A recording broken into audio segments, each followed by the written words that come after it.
Hello everybody and welcome to another special reaction on Peace Beats with Dan Blackwell, as today we are getting into Ren's Chapter 3. Now the first two chapters have opened up a lot of heavy subject matter, a lot of very open and authentic discussions in the chat, and you guys have been sharing some really difficult things to be open about, and so I really appreciate everybody's kind of realness and openness, because it creates a space for healing and support for others. So well done. And I really think that's incredible, and that's what Ren's kind of created here, with the Renegades and this whole space. Is he's brought together a lot of strong people who have been through a lot of really tough things, and created a network for people to help each other and kind of share a love of music. And I just think that's just such a positive thing and such a rare thing. There aren't many movements like this, really. It's something very, very special that he has created, and it really is testament to the power of being open and honest. Because I think it's the only way forward. It's hard to do because you're opening yourself up for criticism. You're putting your head above the parapet. You're revealing your weaknesses, your fears, your traumas, and putting them out into the world. That's a very vulnerable and difficult and brave thing to do. But look at the good that it's done. Look at the power. I just think it's a very, very strong thing to do, and I can tell that with Ren doing these, he doesn't I don't get the feeling he enjoys doing this. It's more of a feeling of he knows it's going to do a lot of good to do this, and that's very noble, I think, and very commendable. Now with the first two, they were quite different on the subjects they covered, so I don't know what we're going to be getting into with the third one. We're following quite a linear story through Ren's life, through a section of Ren's life, so I'm sure we're carrying on from that, but I kind of don't entirely know what we're going to be getting into. So let's find out. My therapist was scowling at my weekly anxiety and depression scores like a detective trying to crack a particularly stubborn case. There were no signs of improvement, and the scores followed no real measurable pattern that were consistent with bipolar. After nearly 2 years of talk therapy and taking enough medications to fill a pharmacy, he sat down with me and he dropped the bombshell that he didn't think that I had bipolar. In fact, he said that he didn't think that I had depression at all. And it was a very odd thing to be stripped of an identity in an instant. The reality was that a 20-minute in and out consultation 2 years ago led to 2 years of swallowing pills that I never needed, and devoting so much of my time to managing the condition that I never actually had. The emotions inside me swirled around like a mismatched soup. On one hand, I was full of anger and I was bitter about the whole situation, but I was also hopeful that this new path could offer me the relief that I desperately needed. He told me he was going to refer me to an ME clinic in Bath. I'd never heard of it before, but instinctively true to character, I started researching it online as soon as I got home. Apparently ME is the medical equivalent of a choose-your-own-adventure book, with tiredness as the only consistent plot line. There were no universally accepted reasons as to why the fuck it existed in the first place. It seemed it was largely accepted to be a post-viral condition, but that was all speculative because there were no clear consensus in the medical community what ME even was. The defining characteristic was a tiredness that wouldn't go away with rest. I could relate to this. In fact, I could more than relate to it. For anyone lucky enough to have not have experienced this, if you want an idea of what it's like, force yourself to stay awake for 3 nights in a row. During this time, eat the food that makes you feel terrible, and in this sleep-deprived state, exercise until your muscles give out. By the 3rd day, you'll have a small insight into living with this condition. During the years post-stem cell transplant, where I recovered a lot of my health and functionality, I remember getting COVID and thinking it was a walk in the park compared to the first year of my illness. The difference was COVID lasted about a week. The thick of my illness lasted 8 years, and it only was getting worse. I pinned a lot of hope on going to that first visit at the ME clinic. It was a 6-month waiting list, God bless NHS wait times, but I felt excited to be surrounded by people who would understand me, where I could climb out of this nightmare. But my hopes were pretty quickly crushed during that first visit.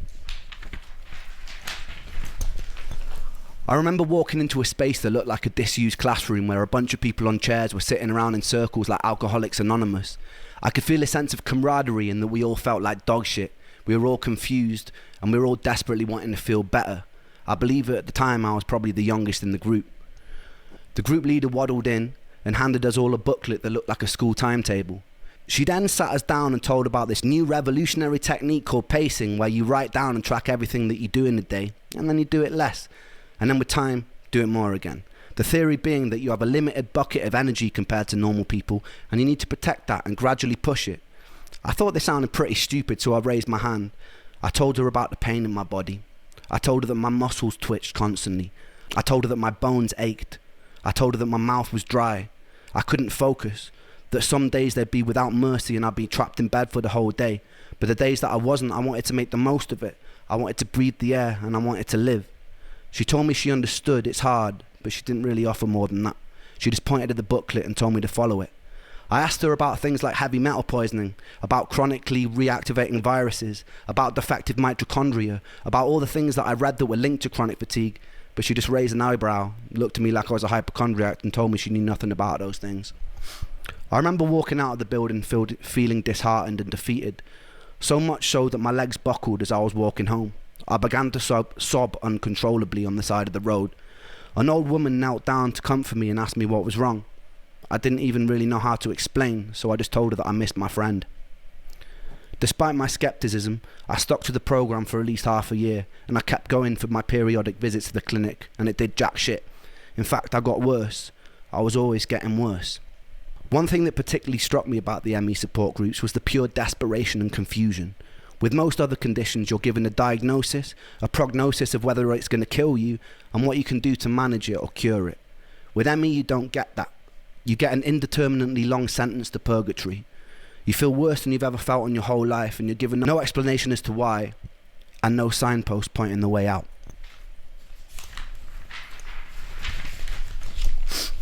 There was no selection bias to the people suffering. Members of the group were anything from esteemed ex-lawyers to single parents to former athletes. One thing I can say, these people were for the most part all extremely driven and collectively mourning their old lives. There's a stigma that because ME's predominant presentation of symptoms is tiredness, that its victims are just being lazy. I can tell you firsthand that me and every single person I've met with genuine ME would rather run 1,000 marathons than have to live another week with the tiredness and the unrelenting fatigue. We were at war with our tiredness, trying desperately to escape it, and some of us would go to extreme lengths to turn ourselves into guinea pigs to try and find ways out. Suicide was pretty common in those online support groups. It was around this time I was swallowed into the music industry. I was out busking on the streets one day and I noticed this sketchy, good-looking Mauritian guy with his arms crossed watching me, really intensely, as though he was studying every lyric coming out of my mouth. He approached me and asked me if the songs I was singing were mine. I said they were. A big smile was painted across his face, and he told me he just finished recording Plan B's latest record, which turned out to be The Defamation of Strickland Banks, one of my favourite albums of all time. He was looking for a new project to sink his teeth into, and he asked me if I'd come to London to record. We got into it. The whole time I felt dreadful, but this was a lifelong dream materialising in front of my eyes, so bit by bit, when I could, I'd get the train to London and start chipping away at my first ever album. I didn't really let on how I was feeling during this time because I didn't want to sabotage it. There would be times I'd finish up in the vocal booth after doing the take, excuse myself to go to the toilet, throw up from the dizziness I was experiencing, sometimes with specks of blood, and then I'd go back and pretend that nothing had happened. I'd be sitting around with the whole room spinning and would pretend I was fine. There was only so long that I was able to keep this up. Eric told me it'd be a cool idea for me to start going to industry showcases and start building buzz. Performing live like this was a whole new level of taxing that I wasn't ready for, but I was so ferociously ambitious that I just ploughed through. The usual way it would go is I'd be in the back of Charlie's car, the whole world would be spinning, I'd be trying my best to sleep in it all day, parked up outside of whatever venue or pub it was in London, trying to conserve energy for the show. Sometimes I'd cry a little before I performed. My whole body would be burning. Then I'd brush it off and I'd get on stage and I'd perform as best I could. People would come up to me at the end, pat me on the back. I'd smile and pretend to be charismatic. Then I'd get back in the car and I wish I was in bed and have to endure a 3-hour drive back to Bath from London. There was only a few shows where I could keep pretending. I'd usually be trying to disguise the fact that my body was trembling through the fatigue and pain. Eventually I started crying mid-set. It became blindingly obvious to everyone working with me during that time that something was very wrong. I told Eric that I needed to take some time out. My plan was to live at home with my mum for a month maximum, get my energy back, and come and finish the record. That 1 month turned into 2 months, turned into 3 months, turned into 6 months. I'd pushed myself to total burnout. The distance led to me and that angel breaking up, in part because it was difficult to navigate a relationship when you have so much brain fog, and I didn't know what it was well enough to be able to explain it to her at the time. With a loud thud, I'd been jolted out of a Shakespearean storyline, I lost the record deal, and I couldn't get out of bed. My friends from Trick the Fox never really called to check up on me. It felt like the whole world was moving at lightning speed without me. I had this amazing opportunity right in front of me, and I was chained to the floor. I was alone, I was sick. I wished that my condition would get it over with and kill me, but it wouldn't, and it felt cruel that it wouldn't. It just let me rot in bed. The whole world would continue to turn, and I would rot. In the next episode, I'm going to tell you about a fight with a television and losing my anal virginity to an 80-year-old man. Stay tuned for that.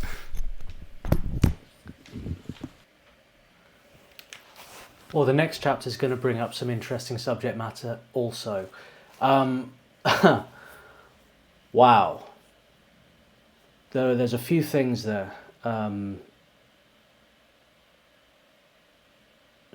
ME, or chronic fatigue syndrome, it's a very strange one, isn't it? Because there's still, I don't know how it is now, but both my sisters suffered with ME when they were kids really, really badly, and couldn't go to school, and the system was awful. It wasn't recognised as a thing at all. So like they were just kind of accused of just trying to skive off school basically, and they couldn't. My eldest sister, she couldn't lift her head off the pillow sometimes. She was always just lying down, always had a headache, always just struggling and suffering, and there was no help, from my mum, who was trying to help her with it. There was no support. It was just, everybody was just kind of made out to be sort of attention seeking or something, and the whole thing was just awful. I'm not going to go into all of that, because yeah, but just to kind of, I understand a little bit about ME and chronic fatigue syndrome, and also my guitar teacher suffered with it when he was young, and he was just bedridden his entire teenage life, and he would just sit in his bed playing guitar all day, and it's really, really rough, but like so little is kind of known about it, and it's very difficult to help, get help when there is so little out there about it, and there's so little kind of medical understanding. It's a really difficult one to navigate, isn't it? And like, did Ren even have ME, or was it like Lyme disease, wasn't it? Was it another misdiagnosis? I mean, I'm still kind of piecing bits together, as I'm going along, but what he's suffering with doesn't seem like ME, like elements of it, sure, but my God. But this whole situation is heartbreaking about that opportunity that came up, of that producer. That was a massive album, Plan B's, the Defamation of Strickland Banks. That in the UK, when that came out, that took over. That was in the charts. Plan B became the biggest name for a while. Before that, he was just a kind of like a bit of an underground kind of rapper with a guitar, Plan B. And then after this album, he shot up to superstardom. And so this is a big producer. I happened to see Ren performing. That's such an unlikely and fortuitous event. But it happened at a time like before Ren was ready for it, because he was so ill, and to force yourself through that, to be going to industry showcases, to be performing, as young as he was as well. What was he, like 19 or 20 or something at this point? It's even if you're at full health and you're absolutely fine, that is exhausting. And especially when you're young, you know, like if you're older and you're doing tours and things like that, you can work out routines. You know yourself well. You know what foods make you feel sluggish and tired, so you know not to eat them. You know what times of day to eat or not eat. You know your limits when it comes to drinking or whatever. And like, but if you're young and you're constantly at pubs and venues and stuff, and you're just every day you're meeting new people, you're talking to different people every single day, it kind of does something to you, you know. Like I found I would kind of dissociate a little bit after 30 days in a row, where every single day I'd slept in a different bed or a sofa, and every different day I'd been in a different pub, different nightclub. Every day I drank, every day I'd met new people, I'd made new friends, and then and nothing stayed constant. You know what I mean? That's very, very difficult to deal with. But trying to do that kind of thing with all of the pain and the mental pain and the brain fog, like, it's no wonder he burnt himself out. And yeah, he was pushing himself. And recording an album as well. These things people don't know, like, but they're exhausting, you know. They can go on for hours into the night and trying to get the perfect take. It's not an easy thing to do, to be in the studio to do these things, especially at that level, working with a big producer. There's the pressure. There's just, God, just listening to him say all that, I was really, yeah, it was like watching a car crash in slow motion. You know what I mean? Very, very hard to listen to. Let's find out what the song is. I don't know what this song is going to be, but I'm sure it's going to be relevant to the story as the previous two have. Let's find out.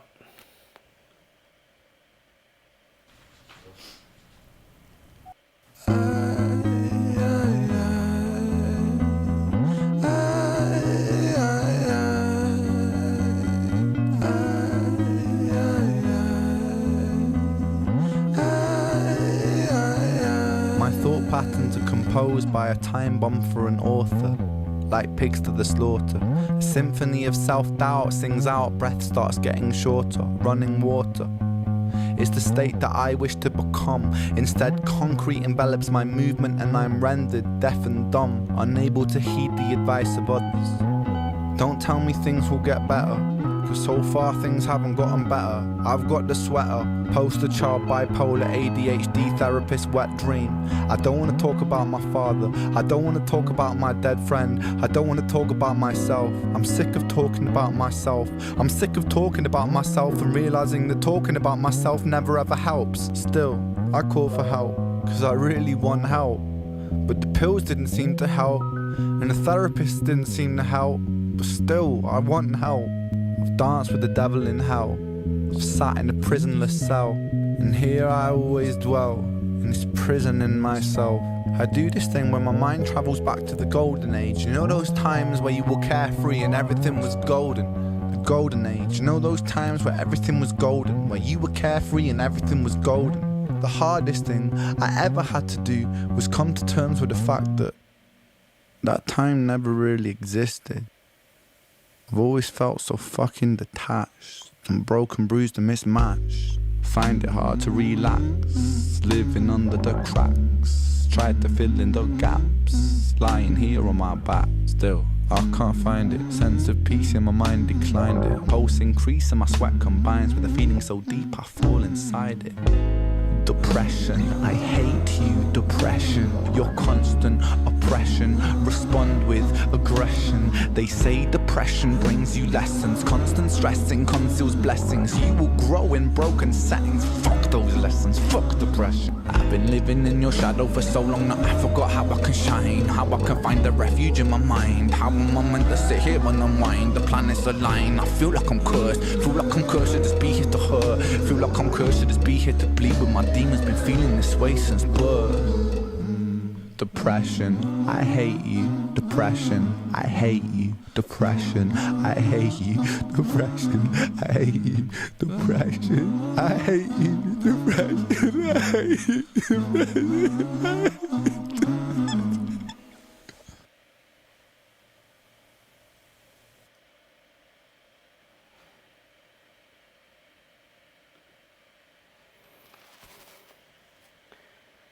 Was this piece recorded with that producer from that time? Let me know, please. Musically, really nice, the simplicity of the kind of bass and the sort of pots and pans percussion stuff that was going on. There was like tapping and things, but kind of we slid into, I think it was 3 sections of different cadences for the delivery, and it really it kept the journey going while the instrumental built up, and yeah, it really built engagement. But the lyrics, I just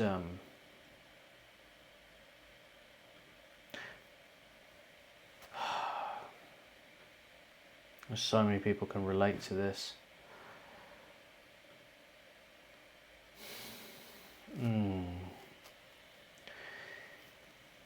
There's nothing like I hate. It's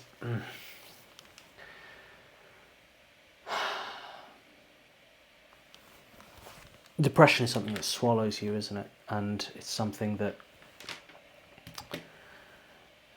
it's a black hole that you feel that you can never get out of. It's just a pit of. It's a pit of nothingness in the direction of despair. You know, like that's the only feeling that's tangible enough to really kind of voice is despair. You know, that's where it would always kind of lead to, but it would be born from kind of apathy for long periods of time for me, where it would just be sort of feeling absolutely nothing, no feeling of good, you know, no feeling of even sadness, just nothing, just disconnection, and this kind of feeling of like, if somebody just got hit by a car in front of me, would I feel anything? Am I so disengaged at this point from the world? Would I feel anything about that at all? Like that, I remember feeling like that when I was a kid a lot, you know. I just felt like this thing of nothingness, of just kind of blank, and then eventually surge up into a feeling of kind of despair and hopelessness. And I think this song really perfectly shares that feeling isn't the right word, experience. Anybody who's suffered with depression, this song, I'm sure it will resonate with you and kind of take you back to that.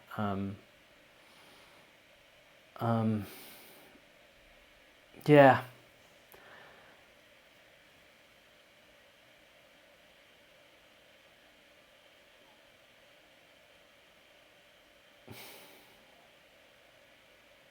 It is the worst, and it's a long road to get out of it. It's like you're at the bottom of a pit and you've got to find a way to climb out. And I think if you look at that kind of analogy of you're stuck in this hole, you've got to kind of build up the strength, you've got to create the tools to dig your way out, to kind of get to be strong enough and to find out where to get a foothold and to get a grip, to in the walls of that hole, to kind of like climb up and get out of it, you know what I mean? And yeah, I don't have the answers for what those tools are, and they're different for everybody. For myself, I can only speak for myself. Surrounding myself with good people, getting away from narcissists, getting away from negative people, and trying to eat well, trying to exercise, trying to find purpose, and trying to find human connection, and find love and find enjoyment, you know, just keep, just like, for me, just pursuing positive things, and kind of, rather than pursuing things that give you instant gratification, like alcohol, or one night stands, or like drugs, or a lot of, even like chocolate and things like that, you know what I mean? Like, it gives you instant happiness and then you feel crap after it, you know what I mean? Pursue things that do the opposite. Like, if you jump in an ice cold lake, it's horrible for a moment, but then the rest of the day you feel a lot better, the endorphins come up, or working out, exercising. Like, it's not fun, like tearing your muscles and going in there and getting yourself out of bed and going for a run or whatever, but afterwards you feel amazing, so you look, searching for those things that are the reverse of that, so things that kind of give you discomfort that are followed with reward. That helped me a lot to get out of my kind of hole of depression, but it's different for everybody, and everybody's depression pit is different, and there's no set answers. It's something that everybody has to kind of find out for themselves and work out in their own way, but let's all just be here for each other and take care of each other, and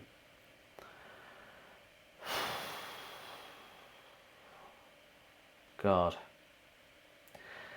these chapters, they always bring stuff up, don't they? There's, as I said at the beginning, there's something different in every one, isn't there? There's a different message, and it's a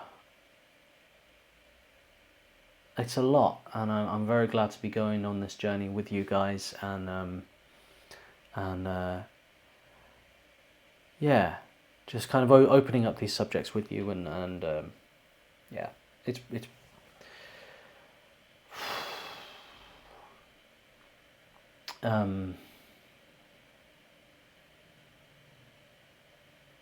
yeah, I'm very intrigued after the teaser for the next one, of what we can expect from that. And as always, guys, thank you so much for joining me on this journey, and let's pick it up again same time next week, okay? Take care of each other, take care of yourselves, peace and love.